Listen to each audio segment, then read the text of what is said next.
StraightallDay.com. Now tuned into the show where you learn the discipline to show up day after day to do the work, the confidence to put yourself out there boldly and authentically, and the mental toughness to continue showing up, doing the work, putting yourself out there even when the success you've expected to achieve has yet to be achieved. And on top of all this, you get a huge dose of personal initiative, which is the go-getter energy that moves any one of us, including yourself, to go make things happen instead of waiting for things to happen. And then we put all this together into a series of frameworks, approaches, insights, strategies, and techniques all underneath the umbrella of one unifying philosophy that is called Work on Your Game. My name is Dre Baldwin, also known as Dre All Day, and welcome to the show. And today's topic is why you are thinking too small. Before we get started, let me remind everybody, every morning I send out a daily motivation text message free of charge to everyone in my text community. This message is guaranteed to get you focused, sharp, and on point to start the day. All you have to do to receive it is text me at my number right now, which is 305-384-6894. And every morning when that daily motivation goes out, you as a member of my text community shall receive that message. Secondly, Work on Your Game University is the place where you get to work with me directly. If you like to be coached by me, if you want to be able to ask me questions, bounce some ideas that you have off me, let me tell you where your idea may work, where it may not work, how you can make it better, and more. A whole lot of other things happen in the university. Anything that has to do with your mindset, your strategy for your business, that means the process that you're using to actually operate and do what you're doing, or your personal life, your systems. Those are the mechanisms that allow you to operate in a consistent way and produce consistent results, and accountability and execution. So any of you feel like maybe you're just not as consistent as you need to be, you're not as productive as you should be, you're just not doing things and as consistently or in as disciplined a way as you want to be doing them.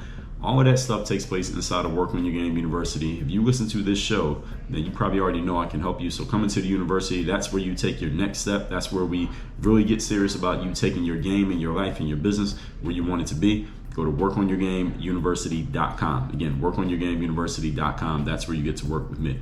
With that said, let's get into the topic here today, which is, again, why you are thinking too small. So this masterclass is about expanding the horizons of what you believe is possible for you specifically, and then actually believing that you could do more and go further than what you've been aiming for up to this point, and then, actually doing it. That's what we're talking about here today. So what has kept you thinking small? And many times when we're thinking small, we don't even realize that we're thinking small. So these things I'm going to point out to you here today may be revelatory for you. You may get some revelations from listening to what I'm about to share. So let's get into it. Point number one. Topic, once again, is why you're thinking too small. A lack of confidence in your ability. This is a simple one, but a big one. Confidence is probably the number one when it comes to internal traits. It's the number one thing that most people, if they could change, edit, enhance any one thing about themselves, most people will want to be more confident. And lack of confidence shows itself in many forms. We don't have time to go through all of them, but if you listen to some back episodes of this show, which you can listen to at workonyourgamepodcast.com, you can hear me go through damn near all of them over the history of as long as this masterclass has existed, which has been 7-8 years and counting. So lack of confidence can show up in, of course, the simple, everyday, run-of-the-mill self-doubt that causes us to operate in half measures and be unwilling to ask for what we want. This right here, I could write a book just on this subject alone. I actually have written a book on confidence. It's called The Super You. If you haven't read it, now you know about it. You can go get it. But self-doubt slows us down. It keeps us from taking action when we know we should take action, or when we get the notion to take action. It also leads us to asking for less than what we want. Asking is not just in the form of what you say out of your mouth, ladies and gentlemen, but it's also in the form of what you do. Because if you don't believe you can get the $10,000 project, then you won't even put yourself up for the candidacy of it. You only put yourself up for the $2,000 project because you don't think you're worthy of the $10,000 one. So that's a form of an ask as well. So you understand, everything that you do, you're asking for something. If you go to the gym every day, what are you asking for? Hopefully that means you're asking for good health. If you eat poorly every day, what are you asking for? You're probably asking for a heart attack or to be in poor health. Anything that you do on a consistent basis, you're asking for something. If you're sitting down and you have dedicated time on your calendar every day for sitting and reading a book, whatever the book may be, what are you asking for? You're asking probably for a higher level of intelligence and to expand your thinking and your imagination. Anything that you do consistently, you're asking for something. If you're publishing to social media consistently every single day, what are you asking for? You're asking to get more attention to yourself, your message, your brand, your ideas, whatever it is that you're putting out into the world. So your actions are just as much a form of an ask as what you actually say out of your mouth. So you don't have to be saying something with a question mark at the end to be asking for something. Your actions are asking for an outcome. So you need to look at your actions, everybody, every day, and ask yourself, what are these actions actually asking for? So this run-of-the-mill self-doubt, even though I'm calling it run-of-the-mill, does not mean it's uncommon or doesn't mean it doesn't matter. This is probably the most common one because it's run-of-the-mill. And we operate in half measures. Again, don't ask for what we want. Or here's another form of lack of confidence. We stay on the sidelines when we see an opportunity to jump in the game. You could do something, but you do nothing. What are you asking for? You're asking for nothing to change in your life. Most of you who listen to a show called Work on Your Game are probably looking for some things to change in your life. And they may be changes that you want to do better and go further than where you're already going. Maybe there's some things you need to get rid of, but all of us are looking to change and edit ourselves in some ways. Again, even if it means getting better, you're doing good, you want to do better. That's a form of change. But if you stay on the sideline when you see an opportunity, then it's impossible for you to change. So this is another way. This lack of confidence shows itself in ways that may not be as obvious as these that I'm pointing out. Another one is a self-sabotage. That is a form of lack of confidence. Why do you self-sabotage? It's because you don't have the confidence that being at a higher level, that you are worthy of being at that higher level. So anytime you find yourself sniffing the higher level, you immediately do things to push you right back to the lower levels, just to make sure you don't get too high, just to make sure you don't go too far, just to make sure you don't do too well. Some of you have this as your biggest issue. You may not call it self-sabotage, but that's exactly what it is. Any of you who is consistently doing something and it's something that you want, but then you stop doing it, and then you realize, oh man, I stopped doing that thing that was actually good for me. And then you start doing it again, and then you stop again, and then you start again, then you stop again. That is self-sabotage, and especially if you're aware of it. Now the question is, we got to figure out what's the root cause of it and how do we do something about it. This is the reason why I have Work on Your Game University. And in the university, we kind of get into, not kind of, but we do get into what's the inner root cause of this. And once we figure out the root cause, then we can do something about it. We can fix it, we can change it, we can make it better, we can delete it, we can upgrade it, whatever it is we need to do, enhance it, whatever it needs to do, whatever we need to do, we can do it then. But if you're afraid of stepping out of the space that you're in, you will self-sabotage, either consciously or unconsciously. And a lack of confidence stems from a lack of discipline. This is why when I introduce this show every day, I say the discipline to show up every day, do the work, and then it's followed by the confidence to show up, to put yourself out there boldly and authentically. The thing is, that I do that for a reason. I don't say discipline and confidence just because it sounded good when I came up with it. I do that for a reason, because discipline comes first, confidence follows discipline. When you see a person who is completely unstructured, unorganized, and thusly inconsistent, there is usually a lack of confidence somewhere beneath the surface that has led them to living in that way. So any of you who finds yourself being unstructured, unorganized, and inconsistent, there's a lack of confidence that is leading to that. Even though you may not think confidence is the root issue, possibly it is not. A lack of confidence has something to do with you being, living, and portraying yourself and behaving in that way. Structure solves these problems, because structure produces discipline, discipline produces confidence. See how that works? Point number 2. Today's topic, once again, is why you are thinking too small. Number 2, a lack of awareness.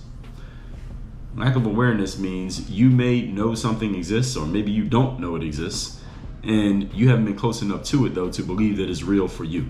Definition of awareness is knowledge or perception of a situation or a fact.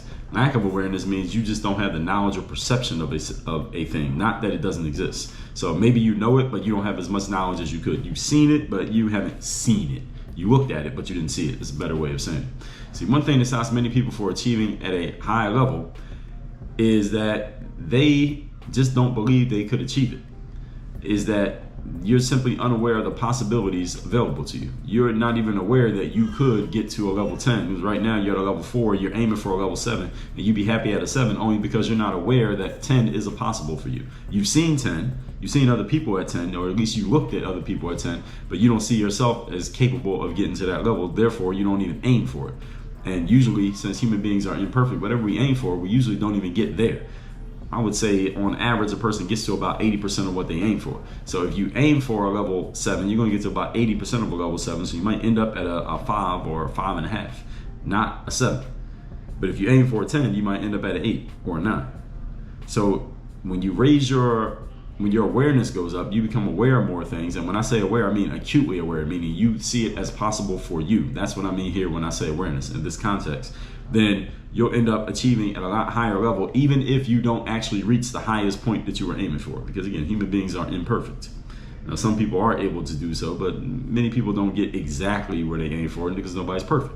But that's why you got to set your aims super high. So even if you come up short of your super high aims, you still outperform what your wildest expectations could have been had you not become aware. Everybody follow what I'm saying here? So you could be aware of something and at the same time have a lack of confidence about your ability to do it or achieve it. So you don't see yourself as being able to get there. So you're like, that's cool, but I don't see myself doing that. Or if you start to do something to get you close to it, what do? Back to what we talked about in point number 1. You self-sabotage to make sure you don't get to that level because you don't think you're worthy. You don't think you're capable. You don't think you deserve something like that. So lack of awareness can be something that you know about, but think you can't reach that thing. So you turn your brain off to it completely, or again, it causes you to self-sabotage and mess yourself up when you get close to getting towards it, or it looks like you might move in that direction. So this lack of awareness can be you not even knowing that something is available to you. Therefore, you can't enroll your brain in the process, or you know that it's available, but you don't see yourself as being capable of taking it, so you find ways to mess yourself up. Most success, everybody, happens on purpose. It does not happen on accident. Success happens on purpose. So if you want to be successful at anything, in whichever way you want to be successful, you have to get purposeful about it. I talked about this in episode 864, Success Happens Only on Purpose, and all the episodes where I talked about expectations. In the long run of life, you will become your expectations. So if you have low expectations, that's where you're headed. If you have average expectations, if you have high expectations, you will show up respectively where you expect to be. In the long run of life, you usually get what you expect. You set super high expectations, you will usually end up in a super high place because you have the expectation. Understand, expectation is not you just giving lip service to something and saying, well, I'm going to do this, I'm going to do that, or putting it on a vision board or writing it down or posting it on social media to impress your friends who are going nowhere and doing nothing. Having a real expectation in life means you are taking action around that expectation. For example, if you expect it to rain today and you normally walk 20 minutes to work and you walk 20 minutes back home, you expect rain, what do? Usually you will carry an umbrella. Why? Because you expect rain. If you really expect rain, you're going to carry an umbrella and you know you're going to be walking. Now, you say you expect rain, but you don't really believe it, then you'll walk without the umbrella because you don't really believe it.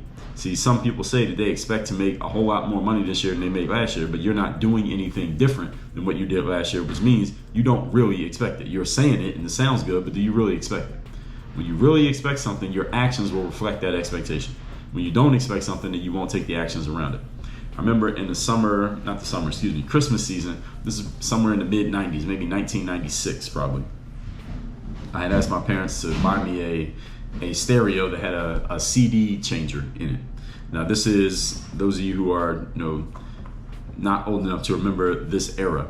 There was a time when we used to listen to our music at this era that I grew up in, we would listen to music on cassette tapes. Now I know there were other eras before that where you had records and you had 8 tracks. I'm not that old. Now I remember them. My dad used to have a lot of records. He probably still has them. But at the era that I grew up in, we listened to music on cassette tapes. But CDs were starting to become a thing. By the mid-90s, they were already a thing. So I asked my parents to get me a stereo that had a cartridge, not a cartridge, but a slot that could hold, or it was just, I don't know what you call it, a tray that came out of the stereo, and you could put 3 different CDs in there. Then you could just pick what CD you wanted to listen to with a little remote control and listen to different CDs, which was revolutionary in 1996. Now that'd be like old, but back then that was revolutionary. And I remember we went to the mall. I think my whole family, I think my mom, dad, my sister, and myself, we all went to the mall. And I went to the music store because back then, if you wanted to get new music, you had to actually go to a store and you had to purchase a physical object that had the music on it, whether it was a tape or a CD. And I remember I bought a CD at the music store in the mall. I believe at the time, the popular music store to buy music you had a place called Sam Goody where you could buy music. They eventually, I think they were bought out and became a company called Fye, F-Y-E. And there were a couple other places where you could buy music. There was places like Radio Shack. There was a couple other, I can't remember the names of these places, but Sam Goody was a place that was in many malls where you could buy music. So I bought a CD at Sam Goody, and my sister was with me when I bought the CD, and she was kind of making light of the fact that I bought the CD because it was before Christmas when I bought it. And my sister was like, well, what the hell are you going to do with a CD? I mean, you don't have a CD player. You got a CD or no CD player.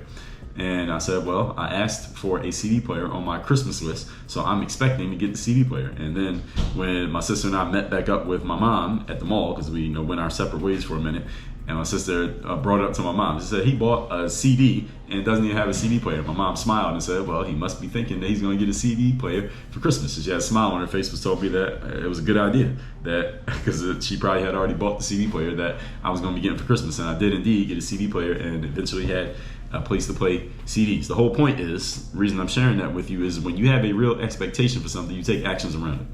If you have an expectation to be in great shape, that means you make a plan to actually work out. That means you own some workout gear.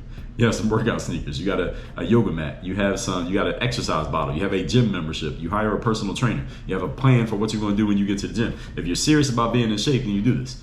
If you seriously expect to eat healthy and be in good shape, then you probably make some plans for how you are going to eat. What food are you going to eat on a daily basis? That means you're going to the grocery store and buying them. You're ordering from a meal service that brings them to you. You're doing something. You're not going on Uber Eats or DoorDash every day and just ordering some greasy, who knows who made shit and getting it delivered every single day. Now, I'm not saying it's necessarily a bad thing to do that every once in a while, but you can't eat like that every single night if you're serious about your physical health over time. So any of you who's doing that, if you're serious about your health, you got to stop doing that shit.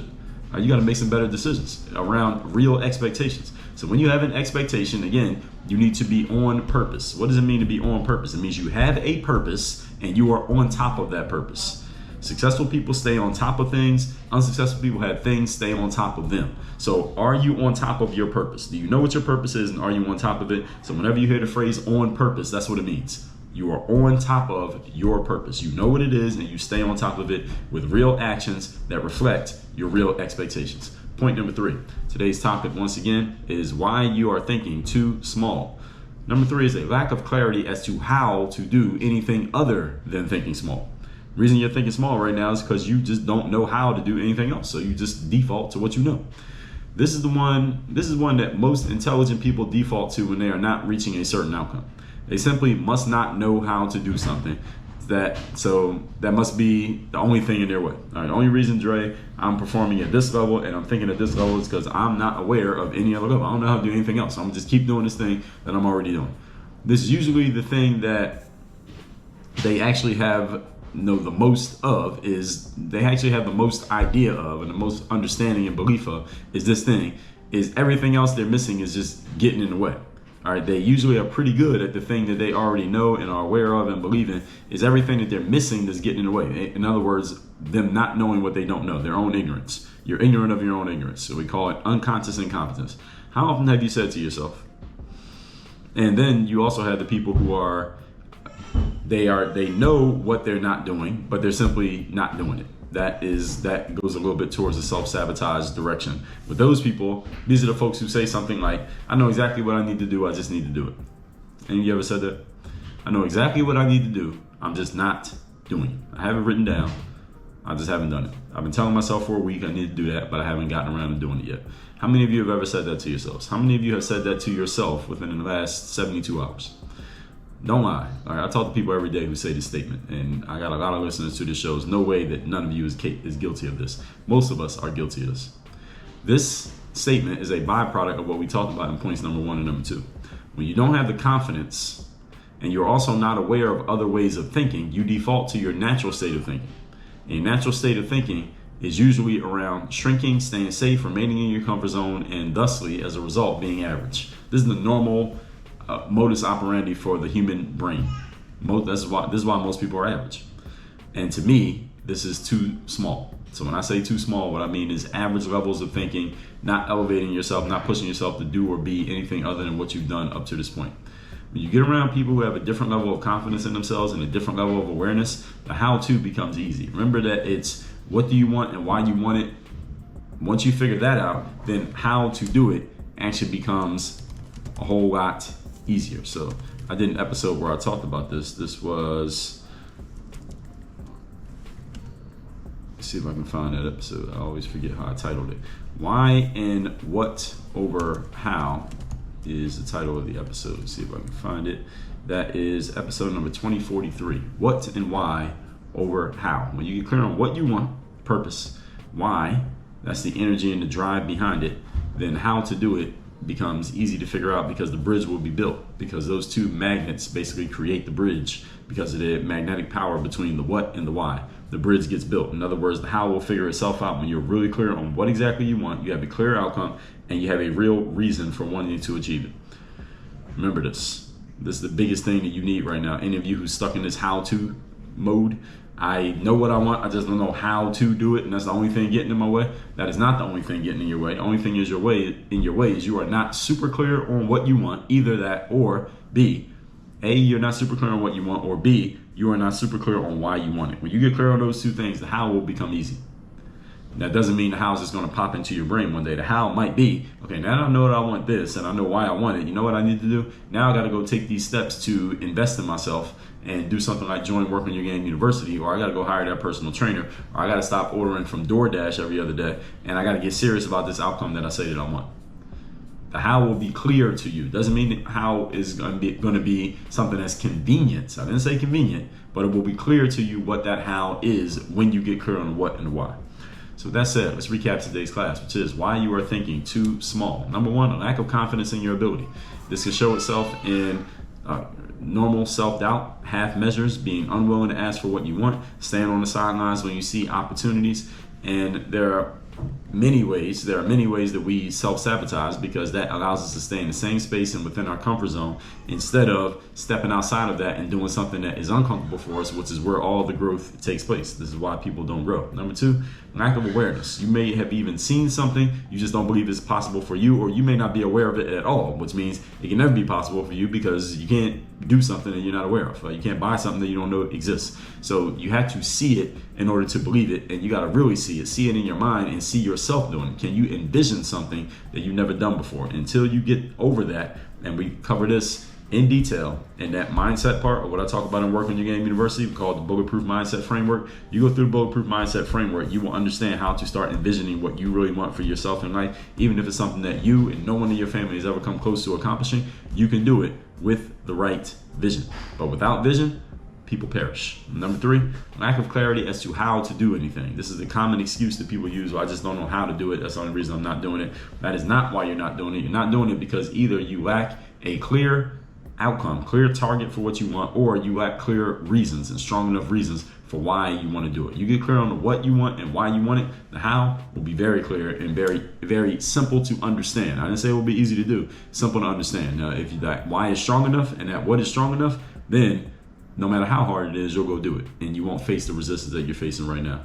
With all that said, text me, let me know you want to get that daily motivation I send out every morning. My number is 305-384-6894. And workonyourgameuniversity.com. That is where you get to work with me directly. You want to work with me one-on-one. You want to get on a call with me. You want to be able to ask me questions. You want to share with me what you're doing and see what I think about it and get my feedback, direct, honest feedback at all times. Go to workonyourgameuniversity.com. That's the only place where you can work with me directly. Work on your game. Dre all day.